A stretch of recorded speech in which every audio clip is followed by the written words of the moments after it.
नमस्कार स्टॉक गुरु मेरे मित्रों। अभी अभी मैंने आप लोगों को मैसेज करा था, जो लोग हमारे साथ रजिस्टर्ड है उन लोगों को मैसेज भेजा गया है कि इनकम टैक्स के पे जो ऑर्डर आना था कोर्ट का वो आ चुका है। ये ऑर्डर मेरे पास है, 26 तारीख का ऑर्डर है जो करा गया है। इसकी सर्टिफाइड कॉपी मैंने निकाली है कोर्ट से कि क्या ऑर्डर हुआ है। ये ऑर्डर मैंने पूरा पढ़ा है। इस ऑर्डर में क्या लिखा है मैं आपको थोड़ा सा बताना चाहूँगा। ये ऑर्डर हुआ है क्रिमिनल कोर्ट के अंदर 30,000 में। जो उस कोर्ट ने ये बोला है कि उनके वो इनकम टैक्स को नहीं रोक सकते पैसा लेने से, उनके पास ये ताकत नहीं है कि वो इनकम टैक्स को रोक सके। और इसमें साफ लिखा है कि जो 34 करोड़ 69 लाख है जो एफडीआर में state bank of India Rani Jhansi road पर है, वो पैसा अब इनकम टैक्स अपने हिसाब से क्या करना है उसका वो डिसाइड करेगी, क्योंकि इनकम टैक्स खुद एक गवर्नमेंट की बॉडी है, गवर्नमेंट से रिलेटेड इनकम टैक्स डिपार्टमेंट है। अब ये पैसा इनकम टैक्स के पास चला गया है और वो कोर्ट ये भी कह रही है कि उनके पास अथॉरिटी नहीं है इनकम टैक्स को कुछ भी ऑर्डर देने की, वो अब निचली अदालत है। अगर किसी को इस ऑर्डर के खिलाफ कुछ भी करना है तो वो हाई कोर्ट में जाके अपील करे, अपने पैसे के संबंधित जानकारी दे और ऑर्डर में बताए कि वो पैसा उसका था।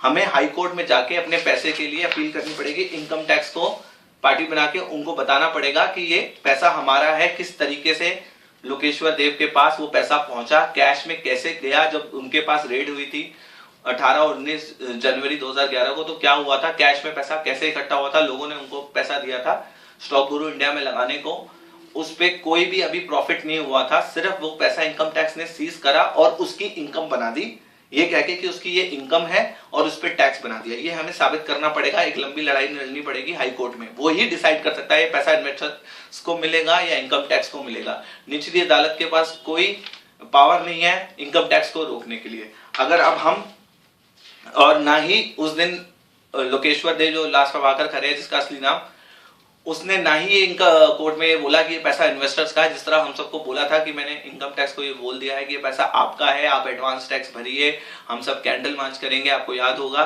और हमसे 10 रुपए और 20 रुपए के एफिडेविट्स बनाए थे। ऐसा कुछ नहीं, उसने इनकम टैक्स को बोला कि ये पैसा मेरा नहीं है, लोगों का है। वो अगर वहां बोलता तो बात हो सकती थी, पर वो चुप रहा, उसने कुछ नहीं इस बारे में बोला और ये पैसा इनकम टैक्स को दे दिया जा रहा है। अब अगर हम हाईकोर्ट में जाके सब इन्वेस्टर्स, चाहे मैं भी जाके ये बता सकूं कि ये पैसा कैसे लोगों का है, इसके लिए हाईकोर्ट में अपील करनी पड़ेगी, एक हमें जाना पड़ेगा। आगे क्या करना है मुझे नहीं पता, इसके लिए हमें एक मीटिंग करनी पड़ेगी। जो लोगों ने पैसा अपना दिया था उसका पूरा डिटेल अगर उनके पास है, वो पैसा कहां से लाए, सारी डिटेल होनी बहुत जरूरी है, क्योंकि कैश में ट्रांजैक्शन हुई है, क्योंकि वो लोग पैसे कैश में ही मांग रहे थे, आपको जैसे पता है। तो हमें पूरी डिटेल होनी चाहिए कि हम पैसा कहां से लाए, कैसे लाए, हमारे पास डिटेल होनी चाहिए जो हमने पैसा लगाया है स्टॉक गुरु में, और कोर्ट में साबित करना पड़ेगा। उसके बाद डिसाइड होगा कि ये पैसा लोगों को मिलेगा या नहीं मिलेगा। अब 34 करोड़ 70 लाख तो इनकम टैक्स को दिया जा रहा है। इनकम टैक्स ये लेने के बाद कोई पेनल्टी अमाउंट भी है जो उस पर लगा रही है, अगर वो पेनल्टी अमाउंट भी उसको दे दिया जाता है आगे जाके, तो सारा पैसा ही इनकम टैक्स को चला जाएगा।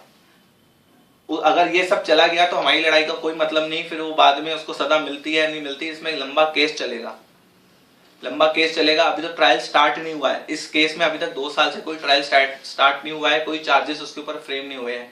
कभी वो कोई डॉक्यूमेंट मांगता है पुलिस से, कभी वो कोई डॉक्यूमेंट मांगता है कोर्ट से, कभी कुछ, ऐसे कर करके हर डेट आगे बढ़ती रहती है, डेट आगे बढ़ती रहती है। हमारे डेट पे जाते हैं लेकिन कुछ हमारे हाथ नहीं लगता।